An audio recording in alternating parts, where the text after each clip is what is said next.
मेरी तरह ही ज्यादातर लड़कियां प्यार में हिंसा और जबरदस्ती की शिकार होती हैं। विरोध करने की जगह चुप्पी साध लेती हैं। बॉयफ्रेंड की जबरदस्ती को नियति मान बैठती हैं।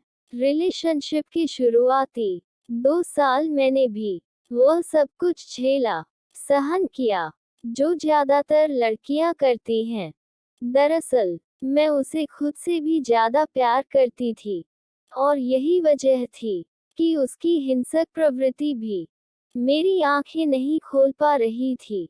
बात बात पर उसका गुस्सा हो जाना, एकदम से हाथ उठा देना और जबरदस्ती शारीरिक संबंध बनाना, वह मेरे गुस्सा होने पर हर चीज का सरलीकरण कर देना। मैं यह सब झेल रही थी क्योंकि मुझे लगता था धीरे धीरे वह सुधर जाएगा और शादी के बाद सब कुछ ठीक हो जाएगा। लेकिन यह मेरी भूल थी, और अपने ऊपर होने वाली ज्यादती के लिए मैं खुद जिम्मेदार थी। हमारे रिश्ते की शुरुआत चंडीगढ़ से हुई। पढ़ाई के दौरान वो मुझे मिला क्या, दरअसल वो मेरा सीनियर था, और 1 साल के भीतर ही हम रिलेशनशिप में आ गए। खूब बातें होने लगी। मैं जब भी बीमार पड़ती, सबसे ज्यादा परवाह वो ही करता।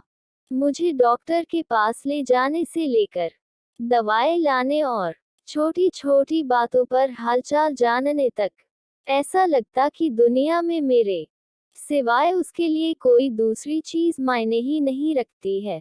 मैं अपनी सहेली के साथ हॉस्टल में रह रही थी, और वो दोनों एक ही जगह के थे। पता नहीं कब मेरी सहेली उसकी बहन बन गई, और हंसते हुए उसने हर बात पर उसकी इतनी तारीफ की कि मेरी आंखों पर पट्टी बंध गई। रूम में जब भी कोई बात होती, बिना राकेश काल्पनिक नाम के बात की शुरुआत ही नहीं होती थी। हाँ, बात के केंद्र में वो ही रहता।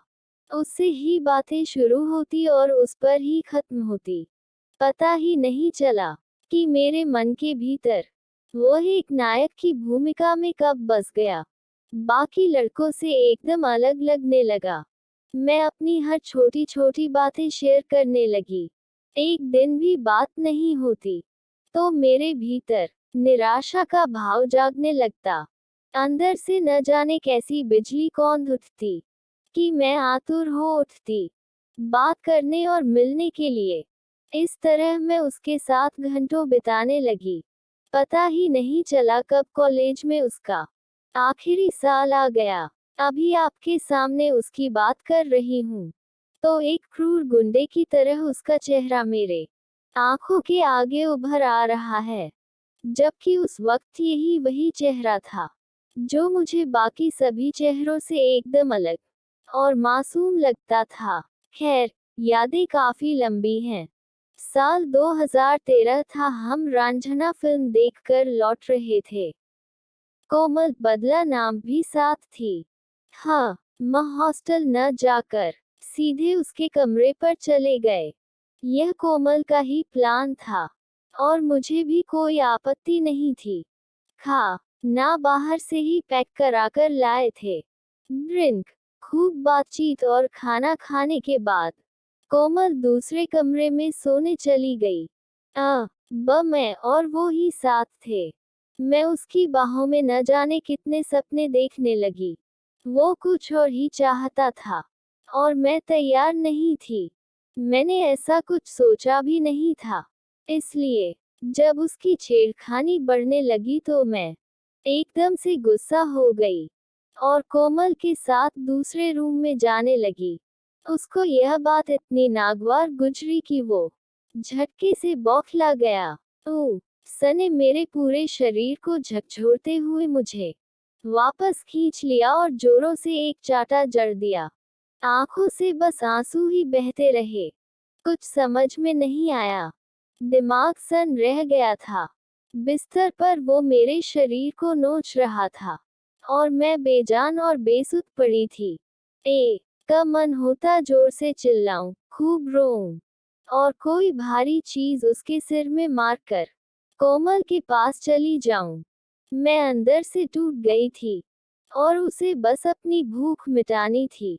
मेरे आंसू, बेसुध पड़ा शरीर और सिसकियां।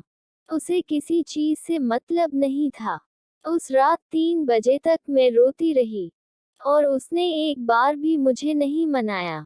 उल्टा वो बिस्तर पर सो रहा था। अगले दिन मैंने कोमल को सारी बातें बताई। ओह, सने जो बोला मुझे अपने कानों पर यकीन ही नहीं हुआ। उसका कहना था, रिलेशनशिप में यह आम बात है, भूल जाऊं। का हफ्ते तक मैं इतना गुस्सा थी कि उसकी शक्ल भी देखना नहीं चाहती थी।